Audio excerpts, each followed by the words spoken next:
हम लोग के प्रधान थे, ग्राम प्रधान, वो दुखू पाहन थे। सरना पूजा से संबंध रखते हैं, लेकिन सुखलाल पाहन जी के मृत्यु के बाद पूरा समुदाय के किस्टो कुजूर जी का चयन किया जाता है। लेकिन जब से प्रधान जी का चयन हुआ है, ना वो सरना पूजा में शामिल हुए हैं कभी। हमारे ग्राम प्रधान का उपस्थिति नगण्य है, चूँकि वो चर्च से ताल्लुकात रखते हैं। हमारे गांव में कभी भी जो है उराव व्यवस्था कभी नहीं चला है। जो नियम कानून कहता है उसके अनुसार जो है नया ग्राम प्रधान होना चाहिए। झारखंड में इस वक्त पेशा नियमावली, डीलिस्टिंग, सरना सनातन, सरना ईसाई, इस तरह के मुद्दे लगातार राजनीति के केंद्र में हैं।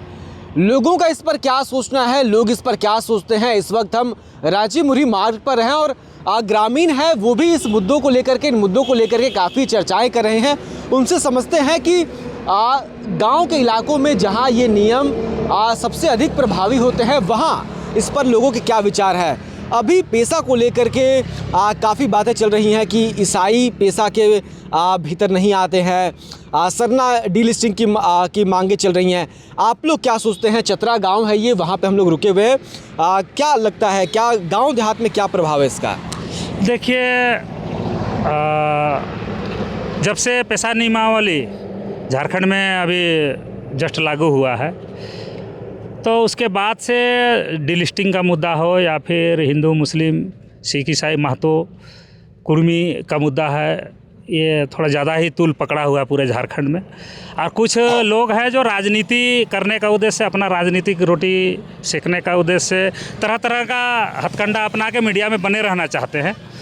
तो जब से पेशा नियमावली लागू हुआ है, निश्चित रूप से पेशा नियमावली जो कहता है कि जो परंपरागत पूजा पद्धति में जो लोग प्रधानी जो करते आए हैं, चाहे वो पाहन पुजार हो, पैन भोरा हो, ढकहा हो या फिर मांझी हो, बहुत सारा परगना यहाँ पर झारखंड में अधिसूचित क्षेत्र में चलता है। लेकिन विशेष रूप से हम लोग रांची ज़िला में आते हैं और यहाँ पर जो मुंडा व्यवस्था के तहत हम लोग का गांव भी आता है। चूँकि ग्राम प्रधान का चयन हमारे सुखलाल पाहन जी हुआ करते थे पहले प्रधान, और उससे पूर्व में जो हम लोग के प्रधान थे ग्राम प्रधान, वो दुखू पाहन थे। और वो लोग सरना पूजा से संबंध रखते हैं। पूरा परिवार वो लोग शुरू से हम लोग जब से देखे हैं कि प्रधानी का पद पारंपरिक रूप से जो गांव की ग्राम व्यवस्था में जो रूढ़िवादी पूजा पद्धति है उसमें जो सहभागी बनते हुए हैं आए हैं, वैसे लोग ही ग्राम प्रधान बनते आए थे।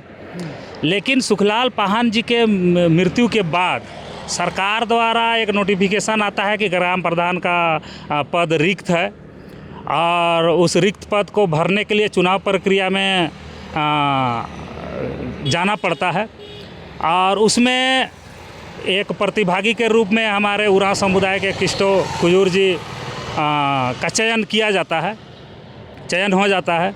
11 साल तक वो ग्राम प्रधान विरोध रूप से ग्राम के ग्राम प्रधान बने हुए थे, अभी तक बने हुए हैं। लेकिन पेशा नियमावली जब से झारखंड में लागू हुआ अधिसूचित क्षेत्र में, आप देख रहे होंगे निशा उरांव जी के नेतृत्व में जगह जगह पर खूंटी हो, रांची हो या फिर अन्य कई जिला उपायुक्तों को लगातार नोटिफिकेशन दिया जा रहा है, सूचना दिया जा रहा है कि जो भी ग्राम प्रधान जो पारंपरिक रीति रिवाज को नहीं मानते हैं अथवा वो सरना पूजा से या फिर अपने पूर्वजों के जो पद से भटक चुके हैं। आपके जो अभी के जो ग्राम प्रधान हैं वो सरना को मानते हैं या नहीं मानते हैं? वो तो हम तो देख रहे हैं, जब से हम सरना पूजा से हम लोग भी संबंध रखते हैं और हर सरहुल के दिन में हम लोग सरना स्थल में हम लोग का दिन भर जमावड़ा पूजा पाठ रहता है। लेकिन जब से प्रधान जी का चयन हुआ है, ना वो सरना पूजा में शामिल हुए हैं कभी और ना मंडा पूजा जो हम लोग का परंपरा में आदिकाल से चलते आ रहा है, मंडा पूजा में शामिल नहीं होते हैं। आषाढ़ी पूजा हमारे गांव के लिए एक महत्वपूर्ण पूजा है, जो अभी आने वाला समय में आषाढ़ी पूजा होगा, उसमें भी कभी हरगड़ी पूजा होता है। उस सब किसी भी पारंपरिक पूजा में हमारे ग्राम प्रधान का उपस्थिति नगण्य है, उनका भागीदारी नहीं होता है। चूँकि वो चर्च से ताल्लुकात रखते हैं, अपना धर्म से भटक चुके हैं, तो पेशा नियमावली के तहत लोगों का और पेशा नियमावली के जो नियम संगत जो प्रधान का चयन होना है, उसी प्रक्रिया से हम लोग एक चुनाव प्रक्रिया आम सभा करके एक प्रधान का चयन किए हुए थे। उसी का आज हम लोग का यहाँ जांच करने के लिए अंचल कार्यालय से या फिर पंचायती राज विभाग से भी कुछ पदाधिकारी हमारे ग्राम में पहुँचे थे। तो क्या बातचीत हुई? बातचीत तो वहाँ भी अभी भी विरोधाभास का स्थिति उत्पन्न हुआ।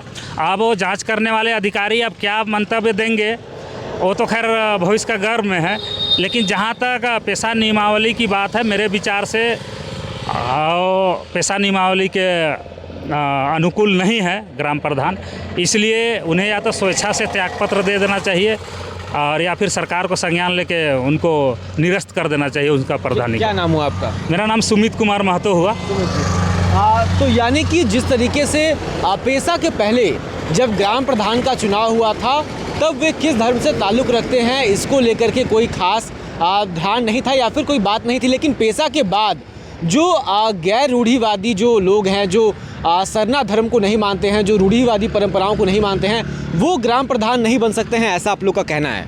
जी बिल्कुल, इसमें हम लोग का कहना नहीं है, ये तो आपका पेशा नियमावली का जो गजट बना है उसमें साफ तौर पे लिखा हुआ है। जो रूढ़िवादी परंपरा को जो मानता है, जो पारंपरिक रीति रिवाज के अनुसार मान्यता प्राप्त व्यक्ति जो है उन्हीं को ग्राम प्रधान के रूप में चयन करना है। तो ये तो नियम कहता है और नियम को सभी को फॉलो करना चाहिए, लेकिन दुर्भाग्य है हमारे गांव में ही एक प्रधान जी हैं, किस्टो कुजूर जी हैं जो उरांव समुदाय से ताल्लुकात रखते हैं, जबकि हमारे गांव में कभी भी जो है उरांव व्यवस्था कभी नहीं चला है। हमारे गांव में हमेशा पाहन व्यवस्था, मुंडा व्यवस्था। चुना तो आप ही लोगों ने था 11 साल पहले। नहीं, उस समय ग्रामीणों को जानकारी नहीं था, पेशा नियमावली का गाइडलाइन लोगों को पता नहीं था, इसलिए कुछ लोग राजनीतिक उद्देश्यों का पूर्ति के लिए उसको जो है आनन फानन में बनाया गया था। नियम कानून का उतना फॉलो नहीं किया गया था। और अभी जबकि पेशा नियमावली बन गया है तो उसको शुद्ध रूप से जो नियम कानून कहता है उसके अनुसार जो है नया ग्राम प्रधान होना चाहिए और उसी के अनुरूप नया ग्राम प्रधान का चुनाव किया गया है। और मतलब उसको हटाने के लिए पहले डीसी को आवेदन दिया गया, वीडियो को आवेदन दिया गया। जब काफ़ी लंबे समय तक उसका मतलब कुछ रिपोर्ट नहीं आया तो फिर बाद में ग्रामीणों ने सोचा कि भाई लंबे समय तक ग्राम सभा को स्थगित रखना विकास कार्यों को बाधा पहुंचाना है, इसलिए ग्रामीणों ने तय किया कि नहीं, हम लोग जो है मतलब नियम जो कहता है उसके अनुसार हम लोग ग्राम प्रधान का चयन करेंगे और उसी के अनुसार वर्तमान में हम लोग शशिकांत पाहन जी को ग्राम प्रधान का रूप में चयन, जो सरना धर्म को मानते हैं। कई बार बातें ये भी सामने आती है कि लोग खुद ही भूल चुके हैं कि रूढ़िवादी परंपराएं क्या थी, ऐसी भी बात है क्या? जी, बहुत से लोग जैसे जैसे शहरीकरण हो रहा है वैसे वैसे लोग जो है बहुत सारी चीज़ों को भूलते जा रहे हैं, लेकिन जो परंपरा को चलाने वाले लोग हैं, जैसे पाहन हो गया, पैन बोहरा हो गया, कोटवार हो गया, वे लोग तो भली भांति अपने परंपरा को जानते हैं और उसको बचाने का हर संभव प्रयास करते हैं। और अभी जैसे पेशा नियमावली जब से बना है उसके बाद से लोगों में काफ़ी रुझान है कि भाई हम लोगों को जो पुरानी व्यवस्था जो पुरखों का जो विधि व्यवस्था बनाया हुआ था उसमें हम लोग को स्वतः लौट जाना चाहिए। यानी आप लोग के मुताबिक कोई जो ईसाई धर्म को मानने वाला है वो ग्राम प्रधान नहीं बन सकता रूढ़िवादी परंपरा के मुताबिक? जी बिल्कुल नहीं बन सकता, क्योंकि हम लोग का जो भी व्यवस्था है रूढ़िवादी व्यवस्था के अनुसार जो पूजा पाठ अनुष्ठान होता है उसके जो प्रसाद बनते हैं उसको ईसाई समुदाय के लोग ग्रहण नहीं करते हैं। तो भाई उसको फिर प्रधान बनने का कोई औचित्य नहीं है। चलिए, क्या नाम हुआ आपका? मेरा नाम सोहन मुंडा हुआ। सोहन मुंडा जी।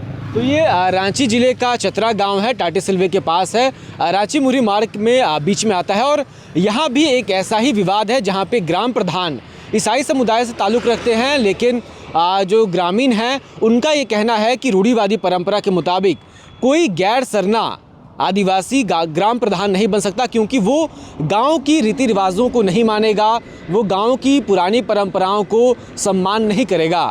आप इस पर क्या सोचते हैं, लिखकर हमें ज़रूर बताएं। फ़िलहाल इस खबर में इतना ही।